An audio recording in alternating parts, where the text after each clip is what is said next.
dia a todos, como é que estão? Todos bem? Deixa eu só arrumar o microfone aqui.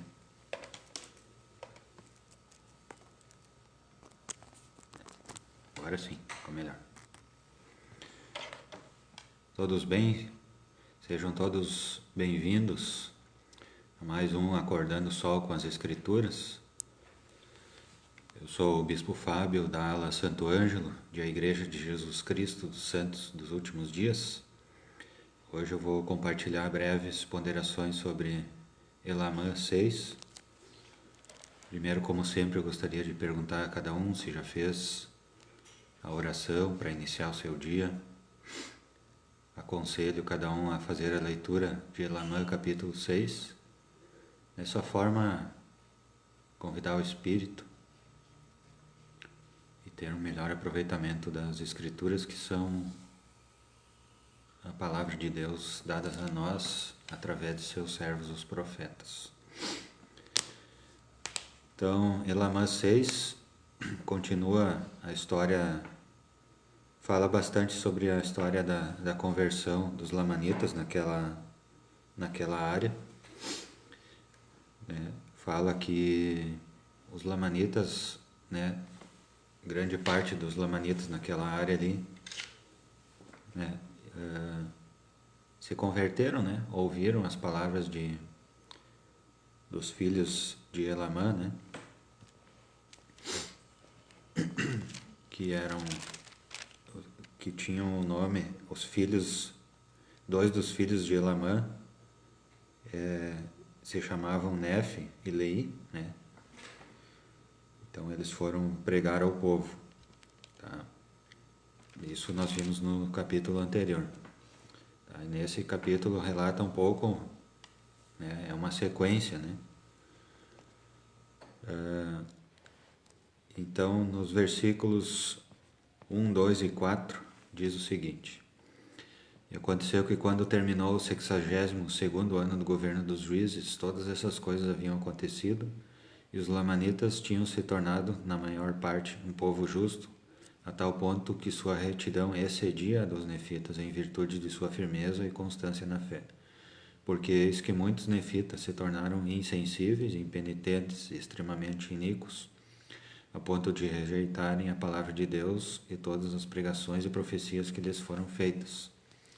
E aconteceu que muitos dos lamanitas desceram para a terra de Zaraíla e contaram ao povo nefita como se haviam convertido, exortando-os à fé e ao arrependimento. Tá? Então, os lamanitas, que não está falando de que 100%, mas assim, em termos gerais, se fosse fazer um levantamento estatístico, como aqueles gráficos, que se faz para as pessoas poderem visualizar melhor os números, as estatísticas. Os lamanitas, então, eles estavam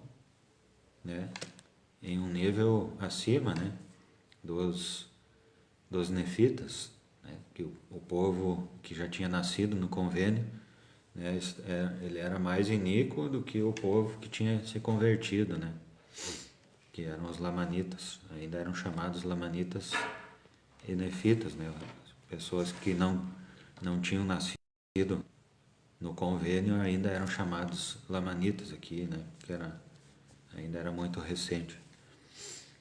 Tá? Muitos nefitas se tornaram insensíveis, impenitentes, extremamente iníquos. Tá? Então, muitas vezes as pessoas elas olham para uma outra pessoa que já nasceu no convênio, já é neto de pessoas que já nasceram, neto e filho de pessoas que já nasceram no convênio, pessoas tradicionais no convênio, e acham que essas pessoas nunca vão apostatar, nunca vão ser insensíveis, impenitentes, extremamente iníquos. Talvez isso não aconteça, mas isso não é por influência externa. Isso é uma opção, uma escolha das pessoas, seguirem o convênio, né? Permanecerem firmes no convênio, né? Isso é uma escolha das pessoas que precisam fazer todos os dias, né? Não é só ali, né? Poucos dias depois de fazer os convênios, né? Poucos dias depois de se batizar e tal ali, que a pessoa fica firme, né? Ela precisa renovar esses convênios, né? Por exemplo, no sacramento, né? Que a gente faz todos os domingos, né? Nós estamos ali renovando o batismo, né? Inclusive, é a mesma coisa que nós estarmos nos batizando de novo. Procurar, não, nós precisamos ser constantes, né? Perseverantes, perseverar até o fim, tá? Isso nós precisamos fazer todos os dias, e não só ali um pouco antes, um pouco depois do batismo, né? Ou então só no domingo, depois na segunda-feira já não tem mais convênio, né? Isso não existe, né? Inclusive, sacramento, se eu tomar hoje, sacramento, assistir às aulas hoje, né? Isso é um início, né? De toda a minha conversão, né? Que eu vou poder observar daqui a 1 ano, daqui a 2 anos, né? Eu comecei hoje, né? Então tem coisas assim que demoram muito mais tempo, né? Então é por isso que mesmo membros que já são filhos, netos, bisnetos de membros e tem tradição, família tradicional na igreja, mesmo esses, né, eles precisam de fato renovar seus convênios, né? Aqui tem o próprio livro de Mórmon, fala sobre isso, né? Fala que essas pessoas também, né, no capítulo 6, versículo 2 de Elamã, né, muitos nefitas se tornaram insensíveis e impenitentes, extremamente iníquos, a ponto de rejeitarem a palavra de Deus e todas as pregações e profecias. Tá, então nós precisamos nos cuidar, não importa o tempo que a gente tem de membro da igreja, nós precisamos nos cuidar, tá?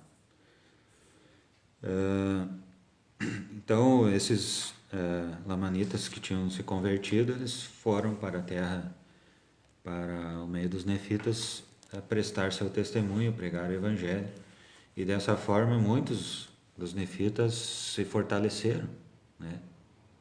Ouvindo o testemunho dessas pessoas recém-conversas, né? Desses irmãos que tinham ouvido a palavra ali, né? Desses pesquisadores, né? Que tinham ouvido a palavra e resolvido se batizar e fazer os convênios, né? Eles prestavam testemunho para aqueles que já tinham tradição, e aqueles que já tinham tradição se fortaleceram, né? Isso é muito importante também. E isso é semelhante aos dias de hoje, né? Como as pessoas se fortalecem, né? Quando os recém-conversos prestam o testemunho. No 7 e no 8, então, diz o seguinte: eis que houve paz em toda a terra, tanto que os nefitas iam a qualquer parte da terra que quisessem, fosse entre os nefitas ou entre os lamanitas. E aconteceu que os lamanitas também iam aonde desejavam, tanto entre os lamanitas como entre os nefitas. E assim havia livre intercâmbio entre eles para comprar, vender e obter lucros segundo seus desejos. Tá? Então eles tiveram mais liberdade no comércio, intercâmbio, como diz ali, né?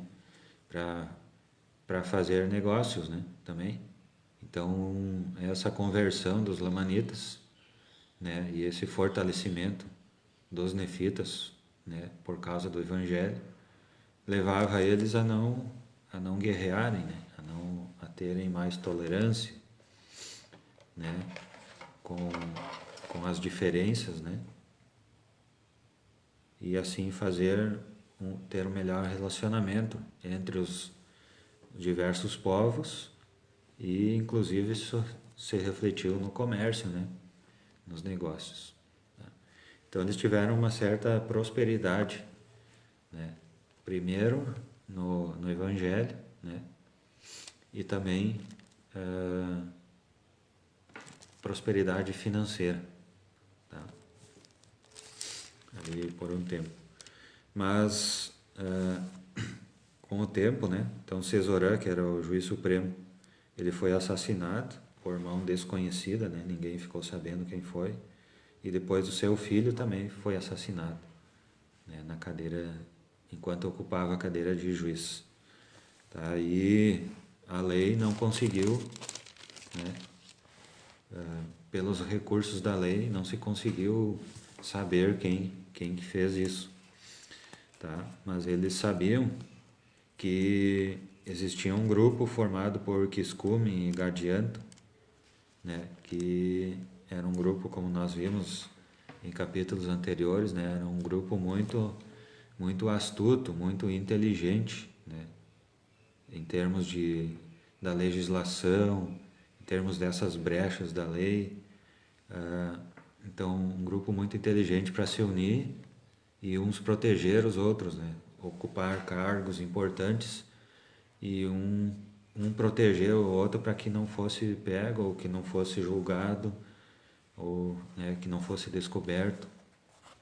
Então eles faziam tudo isso. Então eles tomaram o poder, né? Chegaram ao governo e começaram a governar o povo, né? Esse bando de pessoas iníquas, né? Então isso também aconteceu naquela época e pode acontecer nos nossos dias, né, atuais, né? Pessoas iníquas se unirem, né, de forma organizada, né, e se protegerem em suas iniquidades. Tá?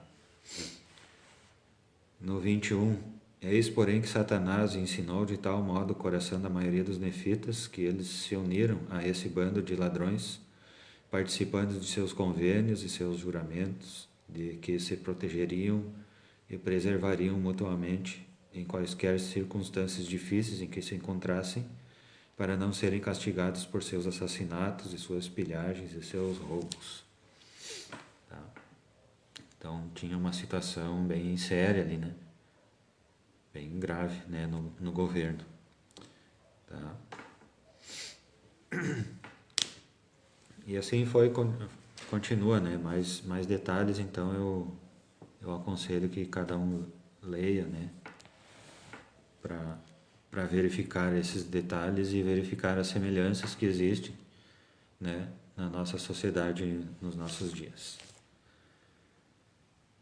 No 34 e no 35, e assim vemos que os nefitas começaram a degenerar, caindo na incredulidade e a aumentar suas iniquidades e abominações, ao passo que os lamanitas começaram a crescer extraordinariamente no conhecimento de seu Deus. Sim, eles principiaram a observar seus estatutos e mandamentos e a andar em verdade e retidão perante ele.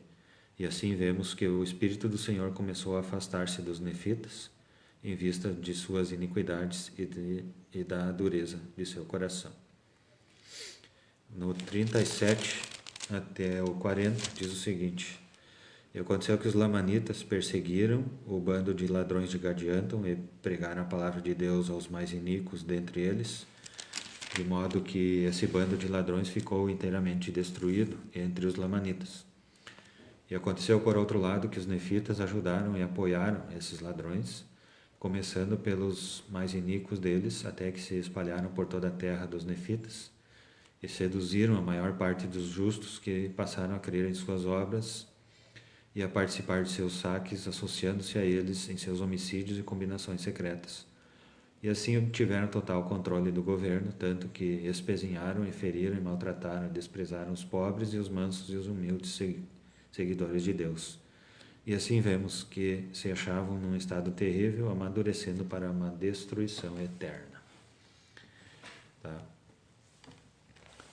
Então, os lamanitas pregaram, né? Então ainda existia a diferença entre lamanitas e nefitas.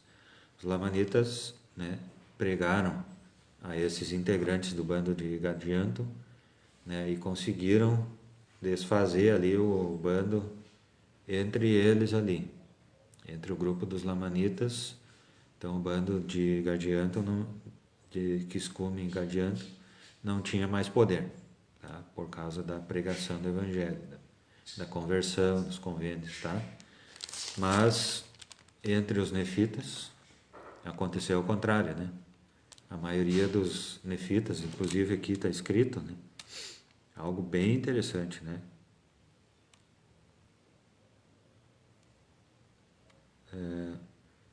Seduziram a maior parte dos justos, né? Então os justos se deixaram seduzir também, né? Passaram a crer em suas obras e a participar de seus saques, associando-se a eles em seus homicídios e combinações secretas. Isso, com certeza, uma grande decepção ao Senhor. É uma grande tristeza para o povo do convênio. Tá? Então, esses nefitas, junto com o bando de Gadianton, obtiveram total controle do governo e desprezaram, maltrataram os mansos, os pobres e os mansos e os humildes seguidores de Deus. Então, mas o pior não é isso. O pior não é isso. O pior é o versículo 40. Amadurecendo para uma destruição eterna. Essa é a pior parte de tudo isso. Então, perseguições, guerras, contendas, destruição, isso não é o pior de toda a história. O pior de toda a história é a destruição eterna das pessoas, das famílias, das pessoas. Esses justos que decidiram fazer parte desse bando, dessa iniquidade. Então, a sua própria destruição eterna. Essa é a pior parte. Então, esse capítulo ele tem mais coisas, mas acho que essas são as principais coisas. O que mais me chamou a atenção é justamente essas pessoas do convênio, que estavam profundamente convertidas, no passado, agora estavam se juntando à iniquidade, e amadurecendo para a sua destruição eterna. Tá? Então isso é possível e nós precisamos sempre nos conservar humildes. Eu tenho quase 18 anos, também sou converso, tenho quase 18 anos que fui batizado, e eu preciso me policiar todos os dias, eu preciso me controlar, desenvolver hábitos saudáveis para o meu corpo físico, para o meu espírito, para as minhas emoções, de modo a me fortalecer para que eu não me desvie do Evangelho. Então nós precisamos sempre fazer isso, sempre procurar guardar os mandamentos, fazer o máximo para guardar o dia do Senhor, santificar o dia do Senhor, entre muitas outras coisas. Então essas breves ponderações que eu compartilho com os irmãos, com os amigos, em nome de Jesus Cristo. Amém. Então desejo um bom dia, um dia iluminado com a luz de Cristo, que as suas metas para esse dia possam ser cumpridas, todos nós possamos cuidar para guardar corretamente o dia do Senhor, santificar o dia do Senhor, pode ser a palavra mais correta. Quem for membro da nossa aula, Santo Ângelo, então nos encontramos logo mais na reunião sacramental, nas aulas. Hoje é o treinamento a cargo do bispado, inclusive. Certo? Então desejo um bom dia. Pretendo estar aqui amanhã às 6h19 em mais um Acordando Sol com as Escrituras, certo? Bom dia, obrigado pela companhia.